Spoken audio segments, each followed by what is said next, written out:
The best healthcare is there in ways big and small. There when we most and least expect it. We may not see it, but we feel it. It lets us know we're not in this alone.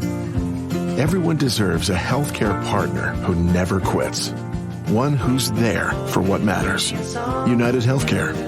There for what matters. Want your boss to put some real action behind the rhetoric when they talk about making your workplace more inclusive?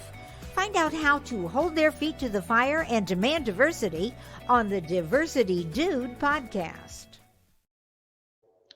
Hello there, and welcome back to the Diversity Dude podcast. I'm your host, Lambert Fisher, marriage and family therapist, award-winning author, and national speaker on the topic of multicultural awareness and diversity. And for those of you who are interested in even more positive and encouraging tips and strategies beyond what I share in podcasts like this, then feel free to check out my award-winning book, Diversity in Clinical Practice, nationally recognized for the unique way in which it addresses the often difficult topic of multicultural awareness and diversity.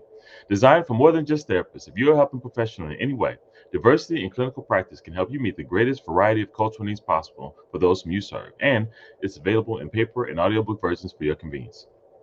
And whether it be through my one-on-one relationship building efforts as a therapist or my informing efforts as an author or speaker, know that my personal mission is to do my part to improve the world one strengthened relationship at a time. So, today I want to share with you a few encouraging words about avoiding fear-based DEI decision-making. So, following the recent court decision against consideration of race and other cultural factors in admission and other decision-making, there's a regulation in Florida that's expected to be approved soon that essentially would eliminate diversity, equity, and inclusion programs in colleges and universities in that state. And considering how decisions like this in one location often have a snowball effect in other similar institutions around the country, the implications are significant. Preliminary documentation on this Florida regulation conveys that universities will not be able to spend public money on activities that advocate for diversity, equity, and inclusion, or promote or engage in political or social activism. It defines political or social activism as any activity organized with the purpose of affecting or preventing change to a government policy, action, or function, or any activity intended to achieve a desired result related to social issues, where the university endorses or promotes a position in communications, advertisements, programs, or campus activities. It then adds that social issues are defined as topics that, and here we go, polarize or divide society among political, ideological, moral, or religious beliefs, positions, or norms. And that's where the problem rests. If you have this question of this type of regulation, the question then becomes, who determines what topics polarize or divide society? Polarizing ideas exist everywhere, in schools, institutions, communities, homes, couples, families, on issues beyond race to views and values related to faith, gender, free speech, and more, such that if the mere existence of a polarity means it's banned, then anything can be banned. Consequences could be dire, and a healthy alternative is thus needed. And while I don't claim to have all the answers, to those making the difficult decisions and to those supporting them, let me offer a few helpful thoughts to consider in the process. Consideration number one, polarity is everywhere, and if expressed effectively, it can even be healthy. You see, sameness isn't always the determination of what's best. Variety and diversity is healthy and contributes to increased exposure to new ideas and experiences that contribute to learning that comes from multiple viewpoints. Just because some people express differences unhealthily doesn't mean that all differences are bad. Rather, we need to learn to appreciate the benefits of differences rather than fear all differences, which leads to unhealthy reactions, namely, people preemptively attacking and seeking to eliminate things that they fear will be a threat to their own well-being. If we take the time to learn about that which we fear, we'll realize that not everything is a threat that it may seem to be. Consideration number two, while efforts to reduce unhealthy polarity are reasonable, clarity is necessary to avoid causing more harm than good. In this case, simply saying any topics that polarize leaves room for manipulation in the form of, if I don't like what you're saying, I can create fake unhealthy polarity, blame it on your ideas that as a cause, and then remove you from the equation. This can also cause an unhealthy, politically influenced environment where everyone who disagrees with political leaders, even peacefully and healthily challenging ineffective practices and encouraging new ones, will be considered polarizing, and they or their organization can thus be defunded and banned. Instead, clarity on what will be considered problematically and detrimentally polarizing versus healthily advocating would be key to healthy guidance and enforcement. It may even help create safe environments for cultivating healthy responses, which has the potential to lead to healthy solutions and less need for unhealthy polarity over time. And consideration number three, we need to promote less running away from what we fear and more pursuing and creating what we need instead. What do I mean? Well, initiatives like this often feel like ill advised stabs in the dark, trying to hit an unknown threat. If something seems or feels uncomfortable or polarizing, then it must be bad and dangerous and thus must be eliminated. Rather, instead of letting fear of possible threats guide practices and policies, how about we instead identify what is actually healthy and beneficial and promote that? In this case, we can learn to acknowledge that some things that are uncomfortable are necessary to jog us out of complacency and lead to the generation of new ideas that help meet the needs of the many, not just the needs of the few, and are ultimately beneficial for us all. How this will look will vary in colleges, universities everywhere, or even companies and organizations. However, if we're measured in our decision making, considering the negative consequences of fear based policies, then we can both protect against legitimate threats while also discerning appropriately what is an actual threat versus what may be necessary contrasting thoughts that can contribute to more creative brainstorming, increased awareness of and efficacy in meeting a greater variety of needs, and ultimately the betterment of us all.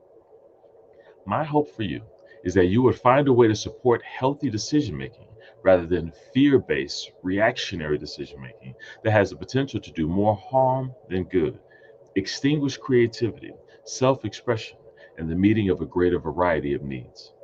Instead, pursue healthy expression of contrasting views, acknowledge the advantages and disadvantages of every idea, and promote healthy and timely change. Not change for change's sake, but change when growth and improvement is possible and needed for as many as possible. And with that, I'll say thanks again for listening in to the Diversity Do podcast. If you have any pressing diversity related questions that you'd like me to address on an upcoming podcast, or if your organization is in need of a shame free or empowering guest speaker or training on this often sensitive topic, then feel free to reach out to me directly at www.diversitymadesimple.com. And if you know of anyone else who can benefit from a positive and encouraging perspective on this often sensitive and difficult topic of diversity, feel free to send them a link to this podcast so that they can be encouraged as well.